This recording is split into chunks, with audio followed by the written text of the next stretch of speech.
You ever wake up to find your neighbor standing in your driveway waving a pair of handcuffs and screaming, "You're under arrest for parking violations"? No. Well, I have, and let me tell you, you never forget the first time your HOA president tries to arrest your wife over 5 centimeters of tire touching the shared driveway. I wish I was making that up. She even called 911, claimed she'd caught a dangerous criminal, and within minutes, 4 police cars showed up, lights flashing, officers at the ready. But here's what Karen, that's really her name, didn't know, my wife. Elena isn't just some random homeowner. She's got a badge of her own, one that would turn Karen's little HOA power trip into the disaster of her life. The look on Karen's face when she realized who she was trying to arrest, priceless, and I still wish I'd had the nerve to film it. Let me back up a sec. Elena had been looking forward to this vacation for 3 years. 2 whole weeks off, no work, no emergencies, just quiet time at home. She'd even made a promise not to think about the office for 14 blessed days.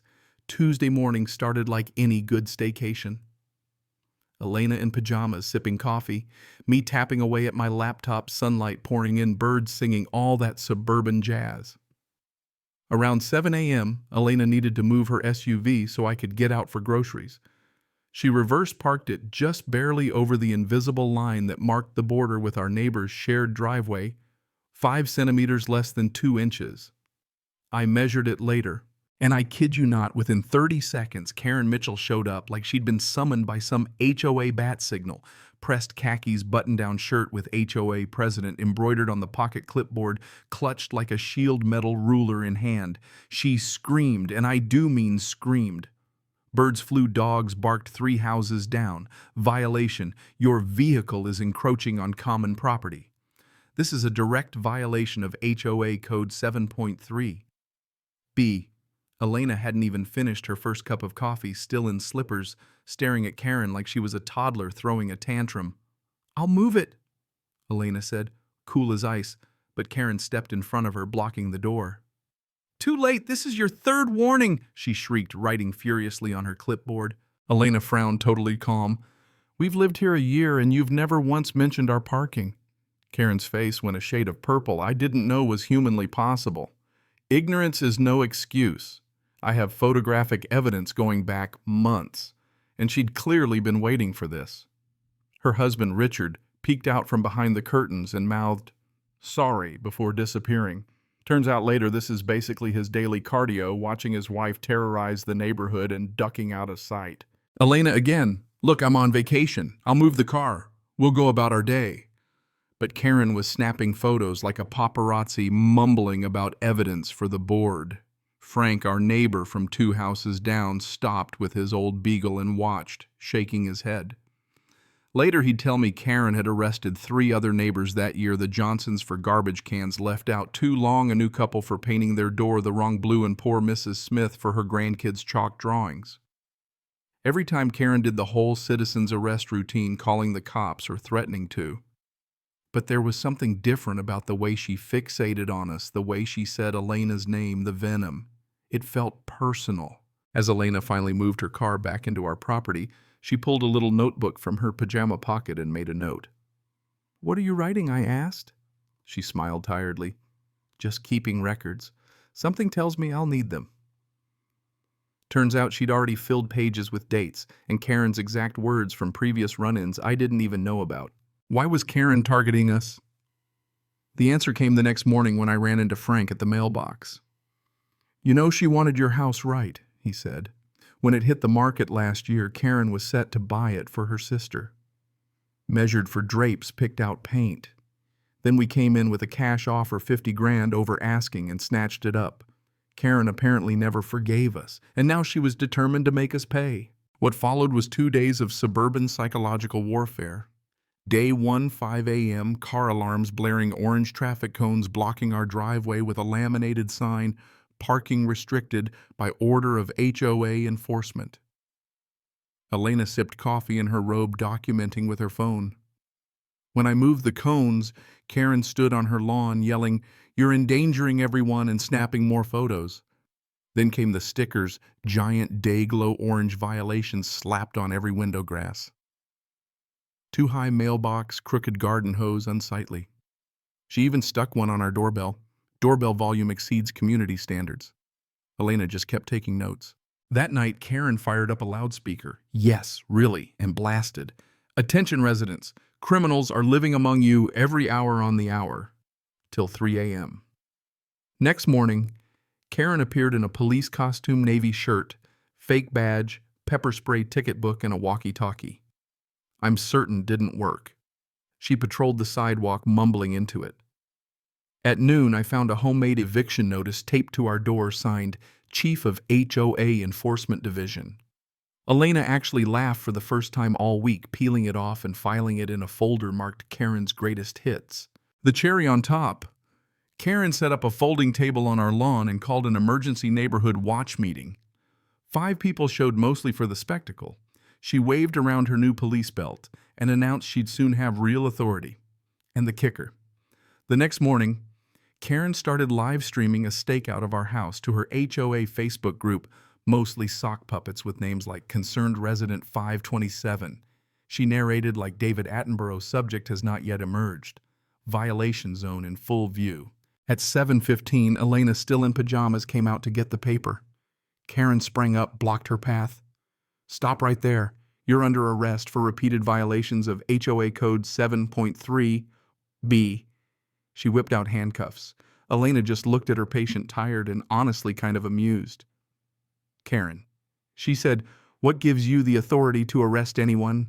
Karen puffed up badge, stretching. "I am a duly appointed officer of this homeowners association." Turns out her training was police TV shows and a 3-hour online course. Elena switched to her cop voice. "Ma'am, you're blocking my path. That's false imprisonment." Karen ignored her, dialed 911, and put on a radio mic act. The call was pure comedy, recorded by half the block, later used as trial evidence. "Help! There's a violent woman threatening me. She's armed with a vehicle operator." "Is she in the vehicle?" "No, but she could be at any moment," Karen shouted. "She's resisting arrest."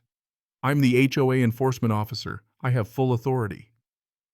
Elena texted someone, face shifting from amused to resigned. Vacation officially over. Minutes later, sirens. 2 police cars, 4 officers. Karen ran to greet them, waving her badge. The lead cop, Martinez, sized up the scene. Karen in costume, Elena in pajamas, neighbors everywhere. Then he looked at Elena and his whole demeanor changed. "Sheriff Rodriguez," he said, eyes widening. Elena sighed. "Hello, Martinez. How's Jennifer? She have the baby yet?" The other officers straightened. Karen's face went through shock, confusion, and then horror. "Ma'am," Martinez said to the crowd, "this is Sheriff Elena Rodriguez. She runs the entire county department. She's my boss." Karen's handcuffs slipped from her fingers, clattering on the driveway. For a second time, froze, then the whole neighborhood exploded. Phones out, neighbors laughing, even the Petersons, victims of Karen's recycling bin crusade, were gleeful. Martinez asked Elena if she wanted to press charges for false imprisonment. She shrugged. "Let's see how deep this hole goes." Karen, though, couldn't quit. She shrieked about conspiracies, declared the whole force corrupt, and then doubled down, filed a complaint with the sheriff's office, hired a billboard lawyer, started editing videos to make Elena look bad online. She rallied her tiny fan club and called an emergency HOA meeting, promising the truth would come out. The meeting packed, standing room only, everyone there to witness the circus. Karen wore a new President Mitchell blazer, had a PowerPoint slideshow, the corruption next door. Red arrows, blurry photos of coffee mugs, driveway, trigonometry charts tracking suspicious grocery patterns. She ranted about Elena intimidating residents. Elena finally stood calmly, presented 147 photos Karen had taken of our house, 32 violation notices, recordings of Karen's illegal announcements, and finally the police report from the arrest attempt. The room went dead silent. Even Karen's puppet board member started questioning her powers and purchases. Right then, Richard, the long-suffering husband, walked in, handed Elena a USB. "Sheriff Rodriguez, you'll want to see this. Garage footage. She's been planning to drive you out since you moved in." The first vote to remove Karen as president was close.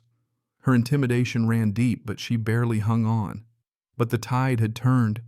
Within days, Elena was placed under review by the book, but now the real investigation started, this time into Karen. Turns out Karen had a long history: 23 false 911 calls, 47 bogus police reports, 6 impersonations of officers, even a restraining order from her last HOA. She'd created fake bylaws, forged documents, bought thousands in enforcement gear on her own credit card, and kept a slush fund from bogus fines. Richard produced receipts, emails, a paper trail, straight to Karen's door. The next vote, 47-3, removed her for good, to 3. The fallout was wild. Karen barricaded herself in her house, posted 70-plus conspiracy videos, claimed Elena was Illuminati, accused us of everything from hypnosis to property value sabotage. Even her lawyer bailed. The DA filed charges impersonating an officer, false reporting, attempted false imprisonment, vandalism threats, and more.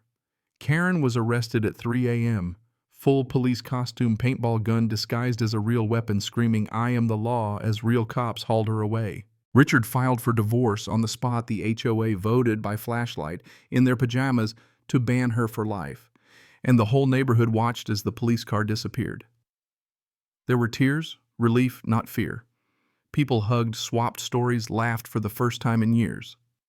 3 months later, Karen's old house sold to a couple of civil rights lawyers specializing in HOA abuse. Elena manned the grill at our first real block party. Richard showed up with his new girlfriend, someone who actually smiled back. Karen got jail time, probation, community service at the sheriff's department under Elena's indirect supervision, no less. Now we park however we damn well please. Sometimes Elena puts her tire 5 centimeters over just for the principle. Funny thing is, nobody cares. Real authority doesn't come from a badge you order online or a clipboard or a bullhorn. It comes from respect, decency, and knowing when to stand up to bullies, even when they live next door. So here's my question. Where's the line between protecting a community and becoming its nightmare? Was justice really served, or did we just trade one drama for another? I want to hear your take. Drop a comment. Tell me who was right, who was wrong, and what would you have done if this circus came to your block?